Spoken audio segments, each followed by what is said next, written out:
Ano yung pinagkaibahan nitong Blue Book dito sa ating ordinaryong books of accounts na ginagamit currently to record our business transactions na niregister natin sa Bureau of Internal Revenue? Kasi kung hindi po natin alam yung pinagkaibahan nitong dalawa, Blue Book at itong ordinaryong books of accounts, journals, and ledgers, maaaring magkaroon pa po tayo ng tinatawag na bookkeeping violations resulting to penalties up to 50,000 pesos sa Bureau of Internal Revenue or BIR. At yun po yung pag-aaralan natin ngayon. Let's start!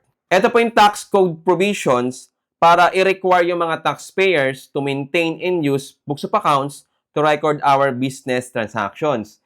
Ito po yung Section 232, Keeping of Books of Accounts. Ito po yung provision ng ating batas before train law. Before train law po, before train law. Basahin po natin para malaman po natin yung pinagkaiba nitong dalawang Blue Book pati yung ating books of accounts na journal and ledger. So, Section 232, before our train law amendment, all corporations, companies, partnerships, or persons required by law to pay internal revenue taxes shall keep a journal and ledger or their equivalent. So, yun, originally, before the train law, so dalawa lang talaga yung books of accounts na requirement. Yung journal natin, yung or columnar, pati yung ledger na tinatawag. Tapos, provided, however, that those whose quarterly sales, earnings, receipts, or output do not exceed 50,000 pesos shall keep and use simplified set of bookkeeping records duly authorized by the Secretary of Finance. So, ito po yung tinatawag na simplified set of bookkeeping records. Yan, SSBR, sa madaling salita, or Blue Book. Ngayon, before our train law, mayroong pagpipilian yung mga taxpayers. Ito po siya.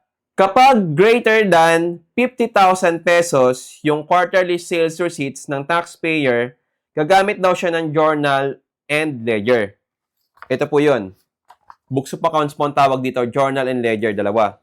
Pero kapag less than daw yung ating quarterly sales receipts or output ng 50,000 pesos, gagamit daw tayo ng simplified set of bookkeeping records or SSBR, also known as Blue Book.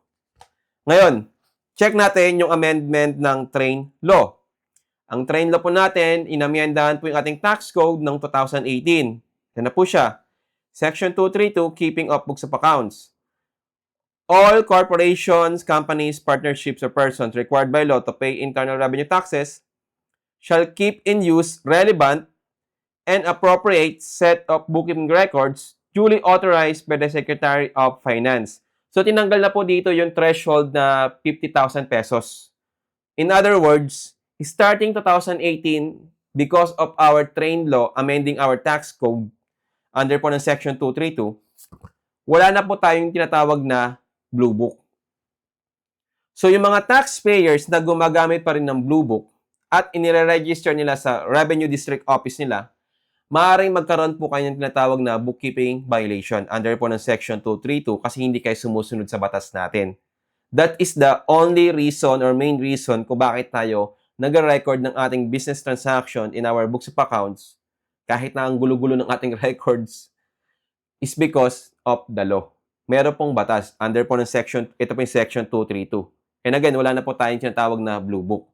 So ano ba sir yung tinatawag dito na relevant and appropriate set of bookkeeping records? Nilinaw po yan ng Section 233 of the same law, our tax code. Sabi niya po dito, Section 233, subsidiary books, all corporations, companies, partnerships, or persons keeping the books of accounts mentioned in the preceding section. So therefore, yung minimension daw dito sa preceding section ng Section 233, which is the Section 232, ay books of accounts pala. Books of accounts pala yung minimension na relevant and appropriate set of bookkeeping records. Ngayon sir, ano po ba yung definition ng books of accounts or BOA? Pag nag-aaral kayo ng taxation natin, kasi ang taxation po natin ay based on law, hanapin nyo po yung definition of terms in accordance with our law or as provided by our law. Huwag po kayong gagawa ng sarili nyong definition. Kasi po yung bookkeeping, invoicing, filing, and payment of our different tax returns, lahat po yan ay nakasulat sa batas. So, huwag po kayong gagamit ng sarili nyong definition or definition based on your own opinion because yung opinion po natin ay hindi batas. So, panag-aaral po tayo ng taxation, kagaya po na ginagawa natin, binibigay po namin sa inyo yung legal basis reference natin kasi hindi po tayo nagtuturo dito based on our opinion. So, ano po ba yung ibig sabihin ngayon ng books of accounts? Dinefine po yan dito. Ito po, Section 2 ng ating RRB1, Revenue Regulation Number B1, Bookkeeping Regulations. Ito po yung mother of all bookkeeping. 19 kopong-kopong pa ito, pero applicable pa rin yung ibang section ng bookkeeping regulation because wala pang amendment nito. Section 2, definition of terms. As used in these regulations, the following words and phrases shall be taken to mean as follows. Sabi niya, books of accounts daw shall include the journal and the ledger and their subsidiaries or their equivalents. So, dalawa lang po ang books of accounts natin. Yung ating journal and then yung ating ledger. Dalawa lang. So, hindi kasama sa definition ng books of accounts itong simplified set of bookkeeping records. So, bottom line, again, wala na po tayong tinatawag na Blue Book starting 2018 pa. So, ano pa lang gagawin namin, sir, kung na-register namin yung Blue Book tapos ginagamit namin hanggang ngayon? Pag-uusapan pa natin later on kung anong remedy ninyo. So, sabi niya dito, the journal is a book of original entry in which the happenings or transactions affecting the business of a taxpayer are recorded consecutively day by day as they occur. So, lahat po ng mga business transactions affecting our business and taxpayer, sa journal po natin siya lahat nire-record. Okay? Tapos, yung ledger naman po is a book of final entry. Dito po natin sinasummarize yung mga na-record natin dito sa journal para makuha po natin yung mga ending balances quarterly and annually in preparation sa ating tinatawag na tax returns, especially annual income tax return. Yun naman ang dahilan kung bakit tayo nag-record ng ating business transactions in our books of accounts. Sabi ng Section 232, para daw readily tayo makapag-prepare ng ating mga tax returns na babayaran natin sa Bureau of Internal Revenue or government. Pero mahirap po mag-record kung isa lang yung journal ninyo na gagamitin. Ako po as a CPA, graduate ng accountancy, 5 years, board passer, strictly speaking, mahirap po mag-record ng transaction dito sa ating tinatawag na journal lang, isa lang. Sinabi naman ng bookkeeping regulations na meron tayong tinatawag na equivalence. So, doon sa equivalence natin, nire-recommend namin magkaroon tayo ng tinatawag na Cash Receipts Journal. Ito po, Cash Receipts Journal or CRJ and Cash Disbursements Journal or CDJ. And yung tinatawag natin na General Journal or GJ, dito po natin nire-record sa General Journal yung mga non-cash transaction. Yung may 2 columns po yan, non-cash transaction yung nire-record natin. Kapag may lumabas naman na pera, nire-record po natin yan sa Cash Disbursement Journal. So, naka-organize yung recording natin ng original entries in our journals based on cash flow para hindi na nakakalito. Tapos, pag may pumasok na pera, benta, loan, capital investment, nire-record po natin yan dito sa ating Cash Receipts Journal or CRJ. And lahat ng nirecord natin dito sa ating journals and their equivalents, General Journal, Cash Receipts Journal, and Cash Disbursements Journal, sinasummarize po natin yan dito sa ating ledger in preparation to our tax returns. Now, sa mga VAT-registered taxpayers, in addition dun sa mga journals and ledger, required po yung mga VAT-registered taxpayers gumamit ng Subsidiary Sales Journal or SSJ at Subsidiary Purchase Journal or SPJ. Ngayon, bago po kayo mag-start ng recording ng business transactions sa journals ninyo and their equivalents, dapat po meron kayong tinatawag na ganitong chart of accounts. Ito po yung chart of accounts natin. Nandito po sa chart of accounts nakalagay yung mga account titles na gagamitin nyo ng recording ng business transaction dito sa ating original entries na books of accounts. Hindi kasi pwede mag-record na expenses tapos ililista mo lang expenses. No, you must specify anong klaseng expenses yon. Kasi pag gumawa ka ng annual ITR, hindi expenses lang tinatanong sa'yo. Kung ano-anong mga expenses yung tinatanong, tama? Merong salaries and wages. Merong entertainment and recreation expense. Merong repairs and maintenance expense. merong merong communication expense. Nandun sa annual ITR. And depende pa sa nature ng business ninyo. Pwede kayo mag-add.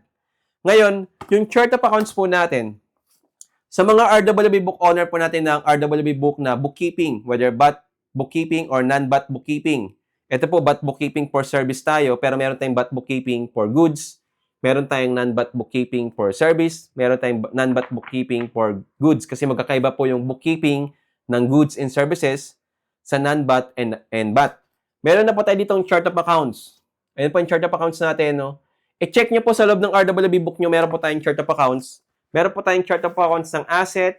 Ito po, chart of accounts po ng asset.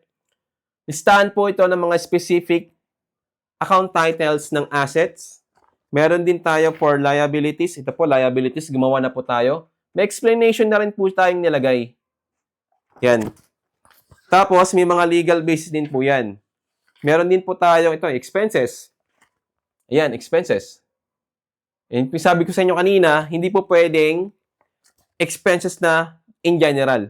You must specify anong klaseng expense yun bago ka mag-record ng business transaction sa inyong books of accounts kung expense man yung transactions mo. So, dapat meron kayong tinatawag na chart of accounts muna.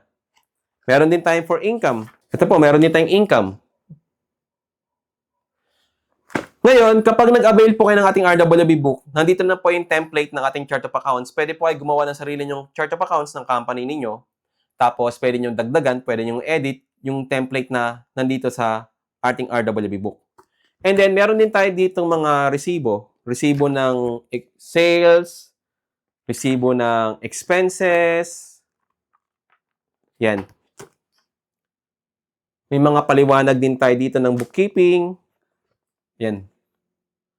So, if you want to learn how to record correctly and properly your business transactions in your books of accounts, we are inviting you to invest in your education. Tama po, invest. Hindi po kayo basta gagastos lang. This is one-time investment fee only. So, hindi nyo ito mapag-aaralan sa traditional school. Dito lang sa amin sa Accounting Tutorial Center. Yung ano yung ginagawa sa real world, dito po natin siya pinag-aaralan. Ito po yung pinagka-practicean natin. Kasi pag ito yung pinag-practicean po natin at nagkamali kayo, walang penalty, walang violation kasi nagpa-practice nga lang tayo. Pero kapag pinag-practicean nyo po yung actual nyong business, doon na kayo magkakaroon ng violation and penalties. So, package na po ito, RWB book po natin, pati po yung chart of accounts sa loob ng ating RWB book, pati yung mga practice set po natin. Kasama na rin po sa RWB book natin itong practice set ng books of accounts. Kasama na po ito sa package delivery natin. Wala na po ibang babayaran. One-time investment fee only. Hindi nyo po ito babasahin para pag-aralan kasi very highly technical yung mga terminologies dito. Ayan po yung mga terminologies natin dito na rules of debit and credit. Yan po, rules of debit and credit. Tapos elements of financial statements. So, hindi nyo kailangan basahin ito para pag-aralan kagaya sa school, traditional na school. Ito po ay pag-aaralan natin through our exclusive ATC videos na ma-access nyo lang po sa ating ATC website. I-explain po natin yung contents nito sa madaling salita, step by step. Papakita po namin sa inyo kung paano siya nire-record manually dito sa ating books of accounts, journal, and ledger. Meron po tayong exclusive ATC tutorial videos na package po nito. Wala na pong ibang babayaran, package na po lahat ito. Investment fee po natin is 6,499 only for BAT bookkeeping. For non-BAT bookkeeping, it is 4,999 only. You may visit our website, atcbebe.com to order your RWB book.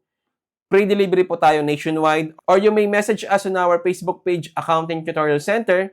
Follow nyo na rin kami for different tax updates para po mag-request ng additional details how to order our RWB book po. Ngayon, itong simplified set of bookkeeping records, kung meron pa po nito, ginagamit nyo po, nakaregister po sa Bureau of Internal Revenue, ang remedy nyo po dito, kasi starting 2018, after our train law implementation, wala na tayo neto, ang remedy nyo po neto ay mag-request po ng cancellation. Gumawa na po tayo ng format, ito po yung format natin, request letter. Ito po. Sinite na rin po natin nyo dito yung legal basis natin para to cancel this Blue Book kasi baka magkaroon tayo ng violation. Alam niyo naman sa BIR, puro violations, may penalties, may collection sila. Okay? So, ika-cancel nyo ito. Pag kinancel nyo ito, kailangan nyo ng request letter to cancel the simplified set of bookkeeping records at mag-register kayo ng panibagong books of accounts na journal and ledger. Pwede sa URUS na online registration and update system ng BIR. Pero yung submission ng request letter sa BIR, ito po, letter natin, i-address nyo po ito sa RDO nyo. Kung hindi nyo po kilala yung RDO nyo, tingnan nyo lang po yung Certificate of Registration nyo, kung anong RDO number nyo. Tapos pumunta kayo ng BIR website. Nandun po sa BIR website, yung pangalan ng mga RDO, pati yung address nila. Okay? Ito po, naka-format na to, template na to. At ito ay free. Libre po, wala pong bayad. Isisend po namin sa inyo. I-message nyo lang po kami sa ating Facebook page, Accounting Tutorial Center. Or mag-comment lang po kayo sa ating video ng request letter. Isisend po namin sa inyo yung link para po ma-download nyo itong request letter natin na template na i-edit nyo lang para ma-cancel na itong Blue Book ninyo kasi baka magkaroon kayo ng violations na may penalties up to 50,000 pesos. Dapat hindi na kayo nag-register nito. Nung nagkakandak kami ng seminar, marami pa rin mga participants na gumagamit ng Blue Book at nire-register naman ng RDO nila, yung frontline. Kasi even the frontline of the RDO, hindi rin kasi updated yung mga yon. Hindi sa sinisiraan namin sila, pero hindi rin kasi updated yung mga yon. Hindi naman sila laging nagbabasa ng amendments ng tax code, BIR revenue assurances, no. So, taxpayer pa rin dapat ang may responsibility pagdating sa updates ng ating tax obligation. Otherwise, magkakaroon talaga tayo ng violations and penalties sa Bureau of Internal Revenue. So, Blue Book, canceled na to, starting 2018. So, ang bago na po natin ay books of accounts, journal, and ledgers. Pero mahirap nga mag-record using journal only. So, mag-equivalence kayo ng cash receipts journal, CRJ, yung ating cash disbursements journal, and general journal. Ledger, wala nang equivalence yun. Nag-iisa lang yung ledger natin. Huwag na nyo nadagdagan pa. Nag-iisa lang to. Huwag nyo nadagdagan pa ng ibang equivalence. Tuturuan din po namin kayo sa ating, once nag-avail kayo ng ating RWB book, yan po, kahit anong bookkeeping, but bookkeeping goods or service, non-but bookkeeping service or goods, tuturuan po namin kayo para mag-record dito sa ledger, sa cash receipts journal, sa cash disbursements journal, paano gamitin ito isa-isa, one step by step, cash receipts journal, a general journal, pati kung bookkeeping po yung i-avail nyo, makaka-receive po kayo ng subsidiary sales journal and subsidiary purchase journal. Tuturuan din po namin kayo paano gamitin itong mga ito, books of accounts, step by step po, through our exclusive HTC videos on our website. Visit our website, htcbebe.com, to order your RWB book. Free delivery po tayo nationwide. Maraming salamat po. My name is Mark Lord ng Bumagat, your RWB teacher po, na lagi pong nagsasabing, be educated po and you will be empowered. Kita-kits po tayo sa mga other helpful HTC videos natin. Please follow and subscribe us for future tax updates po. Bye-bye! Thank you po!